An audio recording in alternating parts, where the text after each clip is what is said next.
Hola, estamos en nuestro segundo episodio de Conexiones en Oruga, este segundo podcast del año con Ailín Báez, que bueno, es un placer acá que ella haya aceptado esta propuesta y vamos a contar cómo surgió esta idea del podcast y cómo surgió esta idea de un espacio, un encuentro que lo fuimos pensando para personas que están desarrollando su tesis, Sí. ya sea tesis de grado, tesis de posgrado, ese desafío que nos ha tocado, Sí.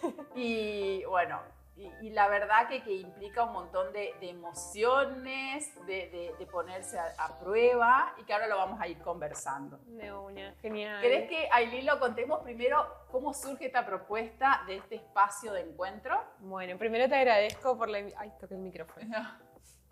Primero te agradezco por la invitación al espacio, porque un placer. A vos. La tesis es una... Ya de por sí la palabra tiene una carga importante. Sí. Yo tenía 3 amigas con las que estábamos haciendo la misma maestría al mismo tiempo y le decíamos la T-word. No la llamábamos ni por su nombre. Era la primera vez que escucho. Sí. Viene de Twitter de decir algo con... no sé, la A-word, bueno, la T-word no era la tesis, era la había T-word, que nombrarla. no se la nombraba. Surge de... Yo ya había terminado en realidad la entrega, la había tenido que hacer en octubre del año pasado, pero me piden una corrección, que le haga algunos agregados y demás, en una fecha tan alegre como el 20 de diciembre, con límite del 5 de febrero. Entonces era un muy caluroso día acá en Oruga, yo andaba hablando sola, porque para escribir me hablo, y me cruzo con vos y creo que te dije, sí, no estoy loca, estoy haciendo la tesis. Bueno, esto, a mí me gusta resaltar esto de los encuentros que se dan en los coworking, ¿no? Ay, sí. Esto de los encuentros en el pasillo, de cuando nos vemos, che, ¿qué estás haciendo? Y por qué esa cara, y cómo estás, ¿no? Y en ese pasillo fue que me comenzaste a contar sobre este tema, la tesis, que ya la estabas por presentar o ya la habías presentado. No, la estabas por presentar. Ya la había presentado, pero tenía que volver a mandarla con estas correcciones. Y ahí estaba. Y ahí fuimos conversando y decíamos, qué interesante sería esto de poder tener acompañamiento en la tesis, ¿no? Sí. Y ahí fue que, che, ¿por qué no lo hacemos? Esto es crear un espacio. Esto es algo de encontrarnos y decir, che, ¿por qué no lo proponemos, no? Sí, y pasa también, creo que en realidad fuiste un poco mi víctima ese día, que te agarré para hacer catarsis, básicamente. El punto. Sí, porque en realidad también surge de que hay muchas experiencias en común a través de esto y muchos de los impedimentos, no impedimentos, pero de los obstáculos que se encuentran en una experiencia como tiene que ver con una producción intelectual de este tipo, son bastante comunes en realidad, porque creo que las cosas de las que te hablé yo y la manera en que yo la tuve que afrontar y cómo tuve que hacer las cosas fueron bastante comunes o bastante iguales a lo que tuviste que hacer vos en ese momento. Me recuerdo que te dije, por ejemplo, yo el año pasado cuando venía la primera fecha de entrega y que me encuentro con que me quedaban, no sé, 3 meses y si bien tenía todo leído y bosquejado, no lo tenía escrito como presentable, que digo, y bueno, acá hay que parar todo y hacer esto y tuve que básicamente dejar de tomar trabajo. Fue mi caso, igual no siempre es así, pero en mi caso yo pausé mi vida laboral por 3 meses y me encerré como monje tibetano en un retiro a hacer la tesis. Y 24/7 mi vida se giró en torno a la T-word, le decíamos en ese momento. No. Realmente yo también pasé por eso, de decir, fue una decisión. También había escuchado de otras personas que lo habían hecho, de decir, bueno, me dedico a terminar esto, ¿no? Era un tema pendiente, aparte cuando uno ya está, cuando ya hizo la carrera, queda la tesis, hay que hacerla, porque obviamente, pero es un gran desafío. Y bueno, y acá surge la propuesta, Ailín, de poder conversar con otros, ¿no? De estas experiencias que fueron similares y poder dar herramientas a partir de lo que uno vivió. Porque Esto ya tiene más que ver con experiencia personal, pero lo apliqué a esto. Es cuando no sabes cómo hacer algo, preguntarle a alguien que ya lo hizo. Claro. No lo vamos a hacer exactamente igual, pero hay pautas generales que tomar. Y yo tenía una amiga, Ceci, que estaba haciendo la tesis conmigo, o sea, estábamos en la misma carrera, pero ella estaba mucho más avanzada. Que me acuerdo que fui, la senté en una cafetería y le digo con mi cuaderno, decime cómo hiciste, cómo escribiste esto, porque no sé, ella ya tenía, ponele que ella ya tenía 100 páginas y yo tenía 30, ¿me entendés? Una cosa así, y no podía avanzar porque todo me parecía horrible lo que estaba haciendo. Y le digo, decime la receta. O sea, y a ella me dijo, bueno, hice esto, esto, esto, que era una serie de pasos, que ahora les contamos.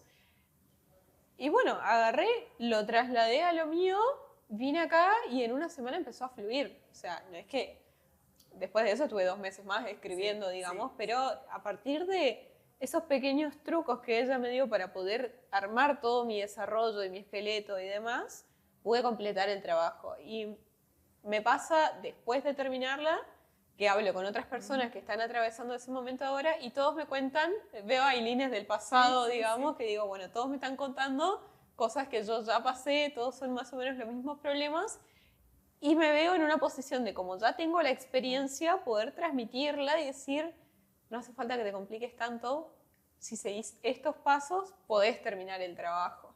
Obviamente después sí, se mejora, o no es una cuestión de que, bueno, presentarlo nomás y ya, pero también creo que es algo que hablamos en su momento con una persona que realmente se está preocupando por escuchar al que ya hizo, es porque lo quiere hacer bien. Exacto. Porque si no, no lo hace. No, y me parece muy interesante lo que estás planteando, porque yo en su momento también he acompañado a varias tesistas o a varios tesistas, y la verdad que uno por ahí, o como director, o como más académico, damos el marco. Pero la verdad que otra cosa es cuando uno está sentado frente a la computadora y decís, ¿por dónde empiezo? Claro. ¿Qué hago? Y la verdad que eso, por eso digo, vos vas a ir, vamos a ver cuando estamos sentados frente a la computadora. A la hoja de Word ahí en blanco. La hoja de ruta, exacto. Así que me parece, esta propuesta que surgió de vos, qué lindo sería poder comentar a otro de lo que a vos te pasó. Claro. Primero me parece muy generoso, Ailí. Y bueno, y me parece también muy interesante esto de ir ahí. Cuando estás en la soledad. ¿Qué te podemos dar? ¿No? ¿Qué podemos acompañarte con esos pasitos que vos estás diciendo? Sí, porque a ver, obviamente cada tema es diferente, cada carrera es diferente, porque lo hablo... Bueno, yo soy abogada y lo hablé con amigos que están estudiando el doctorado en Derecho, la maestría en Penal. No tiene nada que ver con lo que yo hice, que yo hice una maestría en Empresa, o sea, nada que ver. Pero a la vez todo que ver, porque a todos nos pasa lo mismo de que directores, mentores y demás nos hablan desde la cuestión epistemológica, de la metodología, que fíjate que la hipótesis, que el no sé qué cosa, pero nadie te dice, che, ¿cómo completo 200 páginas de un trabajo académico coherente? ¿Cómo hago eso? ¿Cómo hago para que creo que esto es algo que a vos te habrá pasado también, decir, tengo una burbuja así de información en la cabeza y no sé cómo volcarla? Eso es lo que me interesa poder transmitir, el decir, bueno, que creo que esto está bueno incluirlo acá en este momento, pero decir, liberar a quien está haciendo el trabajo de la carga de hacerlo perfecto. Creo que eso es lo fundamental. Es la historia de mi vida. Haciendo déjà vu. Sí. Pero me pasó con un amigo que quiero muchísimo y que lo conozco hace 1000 años y que es un obsesivo, que me dice, es el perfeccionismo lo que me está trabando, porque en este afán de querer escribir algo perfecto termino no escribiendo nada. Y lo que le dije, estábamos dando una vuelta en la costa en el auto ese día, y le digo, escribí feo. Escribí algo que te parezca horrible, pero escribílo. Exacto. Y después lo arreglas. De eso se trata en realidad el taller, de cómo hacer para escribir, para completar la acción. Y sí, después se lo reformula, obviamente. Yo escribía horrible mi tesis por capítulos, porque escribía cada barbaridad, pero después la imprimía y con una virome iba, bueno, acá quise decir esto, acá esta palabra, acá esto, acá lo otro, porque es mucho más fácil y más realizable editar un trabajo que ya está hecho que pretender hacer un trabajo perfecto de una. Sí, tiene sus pasos. Y esta red de contención también, fundamental. Que la verdad que distintas cosas que estuviste contando, distintas estrategias, mejor dicho, de cómo buscaban la manera de acompañarse, porque nuevamente la tesis en general es un trabajo solitario, sí, ¿no? Sí. Si bien uno por ahí pide ayuda, pero en general es solitario. Sí. Y vos me habías comentado algunas estrategias de cómo hacían con algunas compañeras para acompañarse en este proceso. Mira, empezó con mi mejor amigo en realidad, que ni siquiera él estaba escribiendo la tesis ni nada, sino que lo que pasa es que a él le gusta jugar a los jueguitos, juega a la computadora. Y era un fin de semana largo, no sé qué día de anda a saber qué, pero eran como 4 días de fin de semana. Y le digo, ¿vos vas a estar jugando esta semana? Sí, me dice, haceme videollamada. Le digo, me dice, ¿querés que te vigile? Sí, quiero estar obligada a estar sentada en la computadora mientras él en posadas jugaba al LOL. Mira. Yo estaba sentada. Te servía el ojo, el gran hermano. Sí, el gran hermano, tal cual, para obligarme por lo menos a escribir. Y bueno, justo ese domingo, ponele, él, bueno, se va a estar con su familia, no sé qué cosa. Y le digo a Ceci, mi amiga, que también estaba escribiendo, le digo, hagamos videollamada toda la tarde porque quiero que me obligues a sentarme. Si vos estás ahí, y nos sentábamos y era una de queja constante, pero lo hacíamos. Porque la verdad es que no es divertido escribir la tesis. O sea, entre las 1000 opciones que tenés un domingo a la tarde, yo creo que estar sentado con el Lorenzetti acá al lado no es la que uno elige, pero la hay que hacer. Y hacíamos eso, hacíamos videollamadas todo el tiempo. Las últimas 3 semanas era todo el tiempo una ventanita de videollamada. O de Ceci o de Vani, mi otra amiga que estaba haciendo la tesis también. Y era, bueno, ¿qué estás haciendo? Nada, estoy reformulando tal capítulo. O vos, ¿qué onda? No, estoy mirando la bibliografía de tal. Como para decir, bueno, alguien más está sufriendo conmigo.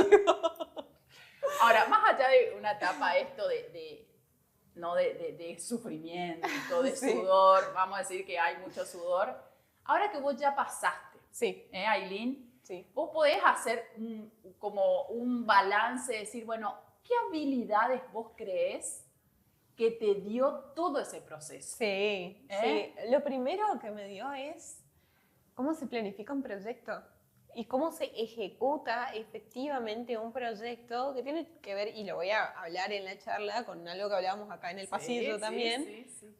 Yo a partir de ahí me pongo a aprender lo que tiene que ver con metodología ágil, con project management, o sea, eran cosas que ya estaban incluidas en mi vida, pero bueno, fui tomando más noción de todo eso y decir, bueno, tengo que lograr este objetivo, llamémosle 200 páginas de una tesis que hable sobre tal tema y concreto. ¿Y cómo llego hasta ahí? ¿Cuáles son los planes? ¿Cuáles son las formas? ¿Cómo se escribe? ¿Cómo se formula una idea? ¿Cómo se expresa una idea muy abstracta y cómo se la baja? No es tan relevante al papel ¿no? Y que tenga coherencia además, porque por lo menos te hablo de lo que fue mi tesis, si bien obviamente no me voy a poner a desarrollar el tema porque no nos vamos más. No. Esto de las habilidades, ¿no? Sí, pero a lo que te voy es esto. Mi tesis, por ejemplo, es partiendo desde un artículo de la Constitución Nacional hasta un formulario de la IGJ y explicar por qué ese formulario es inconstitucional. Y en el medio hice un paseo por todo el sistema legal que ni te imaginas. Y poder llegar de algo tan abstracto, ¿me entendés?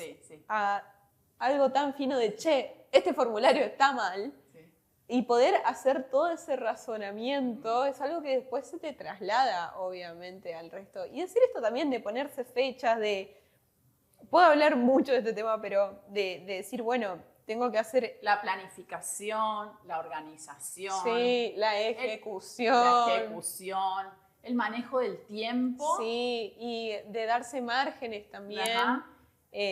Márgenes de error, digamos, porque tendemos a subestimar muchísimo la tarea o a sobreestimar nuestras capacidades. Y no es porque no seamos capaces, sino porque una cosa es tener la idea en la cabeza y otra es volcarla en algo que sea coherente y presentable, digamos. Así que muchísimo. La verdad que fue una experiencia, más allá de que fue un tema, digamos, fue pesado, fue una experiencia extremadamente enriquecedora también porque es algo que después aprendí a poder trasladarlo con mayor eficiencia a un montón de aspectos de la vida y a lo laboral y a un montón de cosas. O sea, que después nos acompaña, la metodología, pero bueno, hay que pasarlo. Hay que pasarlo, y la propuesta, y también por eso surge este podcast, es para que te conozcan vean también de qué se trata la propuesta, que es ahora el 4 de julio, tanto para profesionales de ciencias sociales como ciencias económicas. Así es. Para encontrarse, entonces, y lo que primero es lo que creo que está bueno y que hablamos en su momento de hacer un encuentro es que vean quienes se acerquen que no están solos en las inseguridades que sienten, sino que es una experiencia muy común, porque acordate que se van a sentar y todos van a tener los mismos problemas. O sea, todos van a sentirse perfeccionistas, que no saben qué escribir, que quieren formular el mismo párrafo 45 veces y por eso no avanzan, que sienten que tienen que leer 5 horas para poder escribir 15 minutos. Acordate que las experiencias van a ser todas las mismas.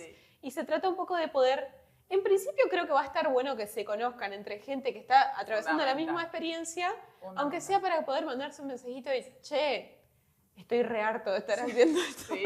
Pero el acompañamiento es fundamental para poder hacerlo. Y también es esto, es brindar ciertas herramientas metodológicas que no tienen que ver con la metodología académica de decir, bueno, epistemológicamente y ponernos a hablar en latín, sino decir, así se completa una tarea. Así se avanza, así se edita, así se mejora. A lo práctico. A lo práctico, totalmente. Porque es lo que menos hay y lo que más se necesita, creo yo. Bueno, Ailín, esta propuesta, la verdad, nuevamente te digo, es muy generosa de tu parte. Realmente creo que es muy nutritiva para lo que hemos pasado. Hay momentos de eso que nos sentimos tan solos. Sí, creo que eso es lo peor. Bueno, eso y esto de poder encontrarse con otro, poder hablar de lo que está pasando, que eso también a veces libera la mochila. Sí, muchísimo. Y poder ver si en ese mismo encuentro nos relacionamos y encontramos ese acompañamiento para terminar ese, ¿cómo se llama el taller? Ese terminando el viaje, ¿no? Fue tu título elegido porque realmente es un viaje que empieza y en algún momento tiene que terminar. Y es mucho autodescubrimiento también en el medio. Y te cierro haciendo énfasis en esto, en que quienes se acerquen puedan ver que lo que les está pasando es normal. Está bien. Que todos nos sentimos así y que se puede atravesar eso y se puede, como decimos, terminar. Sí. Tranquilamente. Ese es el objetivo. Ese es el objetivo.